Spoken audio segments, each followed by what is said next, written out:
Have you ever heard the phrase, imitation is the sincerest form of flattery? Because I think you could make the case that someone at Pixar in the 90s and 2000s was a fan of Humongous Entertainment. Like, maybe too much of a fan. No, really, hear me out. Humongous Entertainment was an independent computer game developer who thrived in the 90s. Co-founded by LucasArts legend Ron Gilbert, they specialized in mechanically simple point-and-click adventure games based in the LucasArts Scum engine. They aimed for a younger audience, but they avoided the licensed characters or deliberate educational focus of other kids' studios, instead opting to tell new stories with new characters. While Humongous did tip their toe into licensed games later on with a couple of Blue's Clues games, and also produced the somehow still running Backyard Sports series, they might be remembered most fondly for their own original franchises, which were all aimed at different age groups. For the youngest kids, Putt-Putt was a little purple car who talked, who had a dog, and lived in a world of other talking cars, and also animals. Freddy Fish was a talking fish who lived in an undersea world and solved mysteries with the assistance of her smaller friend Luther. Pajama Sam was a superhero-loving little scamp with a humanoid form who entered magical realist worlds and learned lessons. And Spy Fox was James Bond for future furries. Does anyone remember Pixar?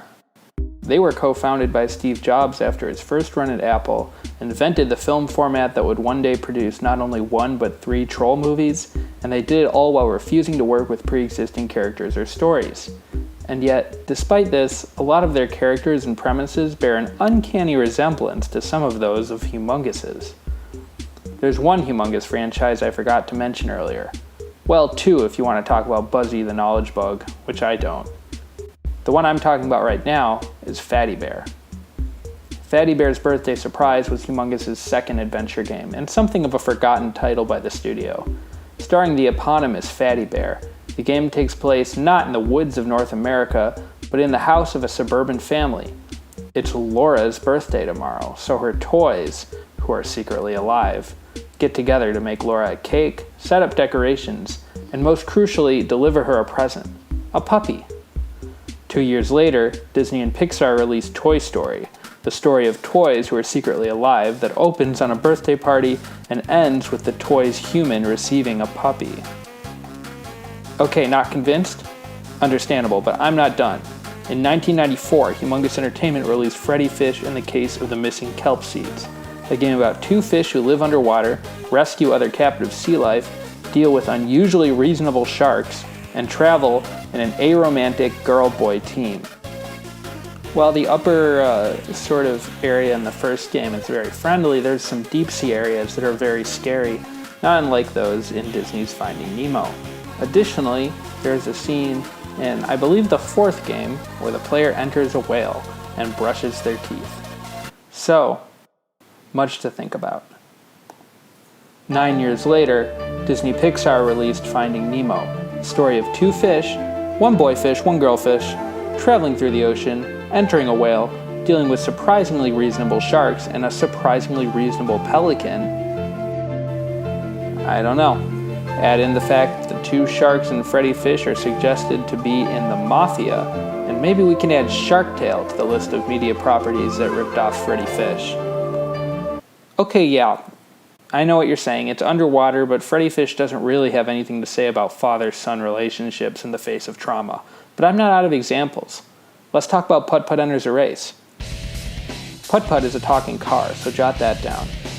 He lives in a world of talking cars that nonetheless live fairly human and ordinary lives in an American setting. Putt-Putt Enters a Race, released in '98, has the car enter a race in a game that also ramps up the series' use of Americana with this bluesy soundtrack and a southern-voiced racer named Redline Rick. The player also helps out a tow truck and does errands for other individuals around Putt-Putt's folksy hometown. Cars is a movie about a race car in a world full of anthropomorphic cars and his time helping out a small town of rural cars, including a tow truck, set to a theme of American music. It was released in 2006. And these are really just the more obvious answers. In 1998, Pixar released A Bug's Life. Well, in 1995, Humongous released 3 games starring none other than, you guessed it, Buzzy the Knowledge Bug. And some may argue, well, yes, these cases might be interesting coincidences, but what about Pajama Sam? Okay, what about him? In the original Pajama Sam game, No Need to Hide When It's Dark Outside, Sam is told to go to bed, but he's afraid of the dark. Gearing up bravely, he decides to enter his closet to face his fears, and he enters the surreal land of darkness, a world full of monsters and strange creatures. He confronts the monster Darkness and eventually befriends him. In Monsters, Inc., which stars a character who is also blue-colored, by the way, a child enters a parallel world of monsters and strange creatures and befriends one of them through a closet. I rest my case.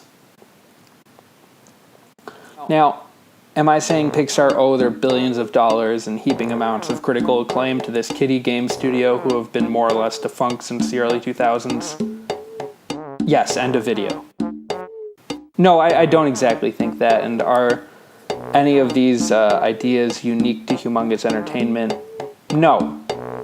But do I think someone at Pixar was paying attention to these games? That very well could have been the case. Stay safe out there.